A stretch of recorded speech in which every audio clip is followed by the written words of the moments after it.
delicious and very filling.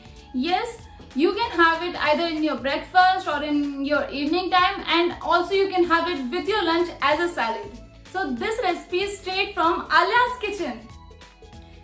Honestly saying, when I saw this recipe for the first time, I didn't like it because I don't like beetroots. Then I thought before giving up on it, I should try it once. And it turned out to be so yummy, so healthy and so delicious that I now have it more often. Then I gave a thought, why not to share with you guys? Try it once before judging it. Let's get into the video. Beetroot salad बनाने के लिए पहले मैंने एक boiled beetroot लिया है, इसको चुकंदर भी कहते हैं। यहाँ पे मैंने दही लिया है जो अभी गाढ़ा है, इसको बाद में मैं कंसिस्टेंसी चेंज कर लूँगी। यहाँ पे थोड़ी सी राई ली है, mustard seeds and some curry leaves, करी के पत्ते।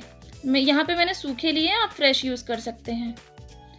थोड़ा चाट मसाला जो हम टेस्ट के लिए ऐड करेंगे, और यहाँ पे मैंने नमक लिया है, और हाँ हींग।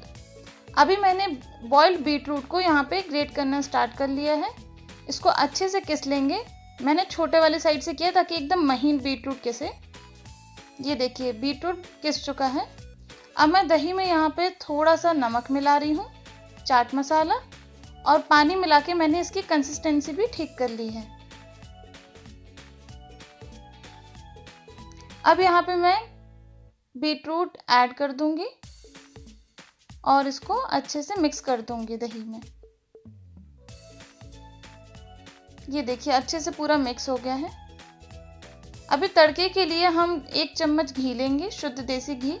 उसमें मस्टर्ड सीड्स डालेंगे और इसको ढक देंगे क्योंकि ये चटकेगी।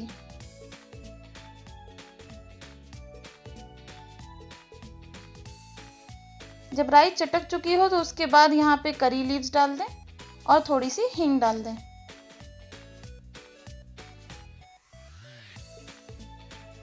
मुझे घी थोड़ा कम लग रहा था इसलिए मैंने ऐड कर लिया है और इस तड़के को इसमें ऐड कर लें।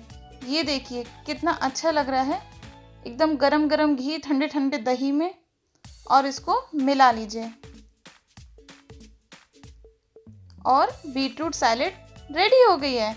ये बहुत ही टेस्टी, बहुत ही यमी है। आप बिल्कुल एक बार ट्राई कीजिए। अगर आपको ये रेसिपी पसंद आई है तो इस वीडियो को लाइक कीजिए, इस पर कमेंट कीजिए और हाँ, मेरे चैनल को सब्सक्राइब कीजिए।